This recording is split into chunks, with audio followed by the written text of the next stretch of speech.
ಅಂದು ಕೌರವನಾಯಿ ಸಭೆಯಲ್ಲಿ ತಂದು ತೋರಿದನು ಉನ್ನತಿಯ.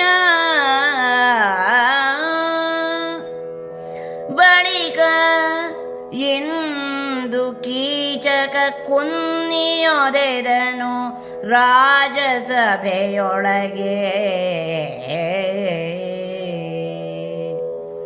ಅಂದು ಇಂದಾದ ಭಂಗಕ್ಕೆ ಕೊಂದದಾವುದು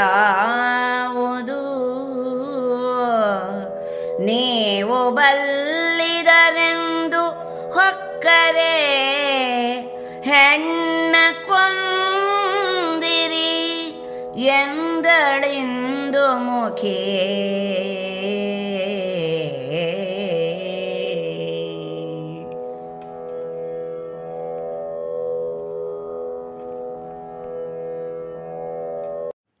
ನಮಸ್ಕಾರ. ವಿರಾಟ ಪರ್ವದ 3ನೇ ಸಂಧಿಯ 47ನೇ ಪದ್ಯ. ದ್ರೌಪದಿ ಭೀಮನ ಹತ್ತಿರ ತನ್ನ ದುಗುಡವನ್ನು, ನೋವನ್ನು ಹೇಳ್ಕೊಳ್ತಾನೆ ಇದ್ದಾಳೆ. ಈ ಹಿಂದಿನ ಪದ್ಯದ ಕೊನೆಯಲ್ಲಿ ಗಂಡರೋ ನೀವು ಭಂಡರೋ ಅಂತ ಹೇಳುವ ಮಟ್ಟಕ್ಕೆ ಅವಳ ಮಾತು ಹೋಗಿದೆ. ಈಗ ಅದಕ್ಕೆ ಕಾರಣವನ್ನು ಆಕೆ ಹೇಳ್ತಾ ಇದ್ದಾಳೆ. ನೋಡು, ಅಂದು ಕೌರವ ನಾಯಿ ಸಭೆಯಲ್ಲಿ ತಂದು ತೋರಿದನುನ್ನತಿಯ ಅಂತ ಮಾತನ್ನು ಬಳಸ್ತಾಳೆ.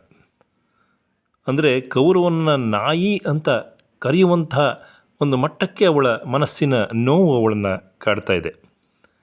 ಆ ದಿನ ತುಂಬಿದ ರಾಜಸಭೆಯಲ್ಲಿ ದುಶ್ಯಾಸನನ ಮೂಲಕ ತನ್ನನ್ನು ಎಳೆಸಿ ತಂದಂಥ ಆ ಕೌರವ ನಾಯಿ ತನ್ನ ಉನ್ನತಿಯನ್ನು ತೋರಿದ. ಎಂತಹ ಉನ್ನತಿ? ದುಷ್ಟತನದ ಉನ್ನತಿ, ಅವನ ಕುಬುದ್ಧಿಯ ಉನ್ನತಿ. ಅದನ್ನು ಆತ ತೋರದ ಅವತ್ತು. ಆದರೆ ಇವತ್ತು, ಈ ದಿವಸ ಈ ಕೀಚಕ ಕುನ್ನಿ, ಇವನನ್ನು ಕೂಡ ನಾಯಿ ಅಂತ ಕರೀತಾ ಇದ್ದಾಳಾಕೆ. ಈ ಕೀಚಕ ಕುನ್ನಿ ಒದೆದನು ರಾಜಸಭೆಯೊಳಗೆ. ಅದೇ ರೀತಿಯ ಸನ್ನಿವೇಶ. ಅಂತಹದೇ ತುಂಬಿದ ರಾಜಸಭೆಯಲ್ಲಿ ನನ್ನನ್ನು ಅಟ್ಟಿಸಿಕೊಂಡು ಬಂದು ಒದೆಯುತ್ತಿದ್ದಾನೆ ಕಾಲಿಂದ. ಹೇಳು ನೀನು ಭೀಮ, ಅವತ್ತಿನ ಪ್ರಸಂಗಕ್ಕೂ ಇವತ್ತಿನ ಪ್ರಸಂಗಕ್ಕೂ ವ್ಯತ್ಯಾಸವೇನಿದೆ? ಎರಡರಲ್ಲೂ ಕೂಡ ನಾನು ಪಟ್ಟಂಥ ಪರಿಭವ, ನೋವು, ಅವಮಾನ ಎಲ್ಲ ಒಂದೇ ರೀತಿಯಾಗಿ ಕಾಣಿಸ್ತಾ ಇಲ್ವ ನಿನಗೆ? ಕುಂದಾವುದು ಇದರಲ್ಲಿ? ಎರಡೂ ಒಂದೇ. ನೀವು ಅಂತಹ ವೀರರು, ಅಂತಹ ಅರಿತವರು.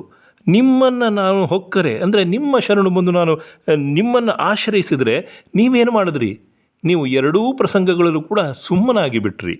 ನನ್ನನ್ನು ನೀವು ಕೊಂದಿರಿ, ಮಾನಸಿಕವಾಗಿ ಕೊಂದು ಬಿಟ್ರಿ ಅನ್ನುವಂಥ ನೋವನ್ನು ದ್ರೌಪದಿ ಭೀಮನಲ್ಲಿ ತನ್ನ ಅಳಲನ್ನು ಹೇಳ್ಕೊಳ್ತಿದ್ದಾಳೆ. ಅಂದರೆ ಇಡೀ ಜೀವನದ ಉದ್ದಕ್ಕೂ ಕೂಡ ಬರೀ ನೋವನ್ನು ಅನುಭವಿಸಿದಂಥ ಆಕೆಯ ಮನಸ್ಸಿನ ಆ ವಿಹ್ವಲತೆ ಎಷ್ಟರ ಮಟ್ಟಕ್ಕಿದೆ ಅನ್ನುವುದನ್ನು ಆಕೆಯ ಬಾಯಲ್ಲಿ ಬರುವಂತಹ ಬೈಗುಳಗಳಿರಲಿ, ನೋವಿನ ಮಾತುಗಳಿರಲಿ, ಕುಮಾರವ್ಯಾಸ ಬಹಳ ಸೊಗಸಾಗಿ ಇಲ್ಲಿ ವ್ಯಕ್ತಪಡಿಸಿರುವುದನ್ನು ನಾವು ಕಾಣಬಹುದು. ದಾನವರು ಮಾನವರೊಳು ಎನ್ನಭಿಮಾನವನು ಕೊಂಬವನ ಹೆಸರನದೇನೆಂಬೆನು.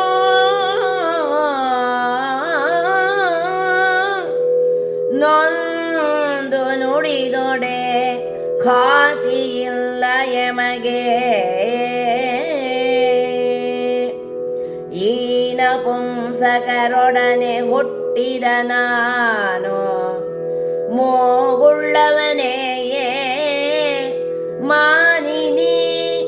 ನೀನು ತೋರಿದ ಪರಿಯಲೆಂಬುದು ಭೀತಿ ಬೇಡ ಎಂದ.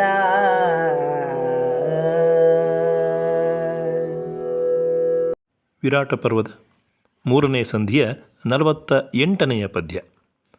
ದ್ರೌಪದಿಯ ನೋವಿನ ಮಾತಿಗೆ ಭೀಮ ಉತ್ತರವನ್ನು ಕೊಡೋದಕ್ಕೆ ಆರಂಭಿಸಿದ್ದಾನೆ. ಇಲ್ಲಿ ದಾನವರು ಮಾನವರೊಳು ಎನ್ನಭಿಮಾನವನು ಕೊಂಬವನ ಹೆಸರನದೇನೆಂಬೆನು ಅನ್ನುವ ಮಾತಿನಿಂದ ಭೀಮ ಆರಂಭ ಮಾಡಿದ್ದಾನೆ. ಅಂದರೆ ಈ ಭೂಮಿಯಲ್ಲಿರುವಂತಹ ಮಾನವರಾಗಲಿ ಅಥವಾ ದಾನವರಾಗಲಿ ಇವರು ಯಾರಾದರೂ ಕೂಡ ನನ್ನನ್ನು ಎದುರಿಸುವಂತಹ, ನನ್ನ ಪೌರುಷವನ್ನು ಧಿಕ್ಕರಿಸುವಂತಹ ಮಾತನಾಡಿದ್ರೆ ನಾನು ಸುಮ್ಮನಿರ್ಲಿಕ್ಕೆ ಸಾಧ್ಯವೇ? ಅವನ ಹೆಸರನ್ನು ಹೇಳಲಿಕ್ಕೆ ಸಾಧ್ಯವೇ ಯಾರಾದರೂ ಕೂಡ? ಅಂತಹ ವೀರ ನಾನು ಅಂತ ಹೇಳ್ತಾ ತಾನು ನೊಂದುಕೊಂಡು ನುಡಿತಾ ಇದ್ದಾನೆ ಮುಂದಿನ ಮಾತುಗಳನ್ನು. ಆದರೆ ಏನು ಮಾಡೋದು ನಾನು? ನನಗೆ ಇಂತಹ ಯಾವ ಹೆಸರಿನಿಂದ ನನ್ನನ್ನು ಕರೆಯಬೇಕು ಗೊತ್ತಿಲ್ಲ. ಈ ನಪುಂಸಕ ಸೋದರರೊಡನೆ ಹುಟ್ಟಿದ ನಾನು ಒಬ್ಬ ಗಂಡಸೇ ಅನ್ನುವಂತಹ ಮಾತನ್ನು ಆತ ಹೇಳ್ತಾನೆ. ಕುಮಾರವ್ಯಾಸ ಬಹಳ ದೇಸಿ ಶಬ್ದವನ್ನು ಸೊಗಸಾಗಿ ಬಳಸಿರೋದನ್ನು ಇಲ್ಲಿ ಗಮನಿಸಬೇಕು. ನಾನು ಮೂಗುಳ್ಳವನೇ ಅಂತ ಕೇಳ್ತಾನೆ. ಇದು ಅಂದಿನ ಬಹುಶಃ ಪಡಿಮಾತು ಇರಬಹುದು ಅಂತ ಕಾಣಿಸ್ತದೆ. ಮೂಗುಳ್ಳವನೇ ಅಂತ ಹೇಳಿದ್ರೆ ಒಂದು ರೀತಿಯ ಪೌರುಷ ಉಳ್ಳವನೇ ನಾನು ಅಂತ ಹೇಳುವಂತಹ ರೀತಿಯನ್ನು ನಾವು ಗಮನಿಸ್ತೀವಿ. ಅಂದರೆ ನಾನು ಮೀಸೆ ಇಟ್ಕೊಂಡಿದ್ರೆ ಅಂತ ಹೇಳುವ ಮಾತನ್ನು ಕೇಳಿಸ್ತೀವಿ, ಅಥವಾ ಕೈಗೆ ಬಳೆ ತೊಟ್ಕೊಂಡಿದ್ದೀನ ಅಂತ ಹೇಳುವಂತಹ ಪಡೆಮಾತುಗಳಿದೆ.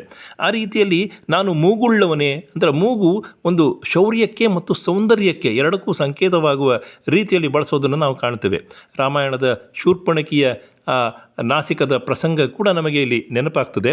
ಅಂತಹ ಮೂಗುಳ್ಳವನಲ್ಲ ನಾನು, ಅಂದರೆ ಪೌರುಷವಿಲ್ಲದವನಾಗ್ಬಿಟ್ಟಿದ್ದೀನಿ. ಯಾಕೆ ಅಂತಂದರೆ ಈ ನಪುಂಸಕರೊಡನೆ ಹುಟ್ಟಿದ್ದೇನೆ. ನನ್ನ ಸೋದರರು ಅನಿಸ್ಕೊಳ್ಳುವಂಥ 4 ಜನ ಈ ಎರಡೂ ಸಭಾ ಪ್ರಸಂಗಗಳಲ್ಲಿ ಸುಮ್ಮನೆ ತಲೆ ತಗ್ಗಿಸಿ ಕೂತು ಬಿಟ್ರಲ್ಲ. ಏನು ಮಾಡೋದಕ್ಕಾಗುತ್ತೆ? ನಾನು ಈ ನಪುಂಸಕರೊಡನೆ ಹುಟ್ಟಿದ್ದೇನೆ. ನಾನು ನಿನ್ನ ನೋವು ನನಗೆ ಅರ್ಥ ಆಗುತ್ತೆ. ಆದ್ದರಿಂದ ನಿನ್ನ ನೋವನ್ನು ನೀನು ತೋಡ್ಕೋ. ನಿನ್ನ ಮನಸ್ಸಿಗೆ ಎಷ್ಟು ನೋವಾಗಿದೆಯೋ ಅದನ್ನು ಮಾತಿನಲ್ಲಿ ಹೇಳ್ಕೋ, ಪರವಾಗಿಲ್ಲ, ತೊಂದರೆ ಇಲ್ಲ, ನನಗೇನೂ ಬೇಸರವಿಲ್ಲ. ನನ್ನ ಸಮಸ್ಯೆ ನಿನಗೂ ಕೂಡ ಅರ್ಥ ಆಗುತ್ತೆ ಅಂತ ಭಾವಿಸ್ತೀನಿ.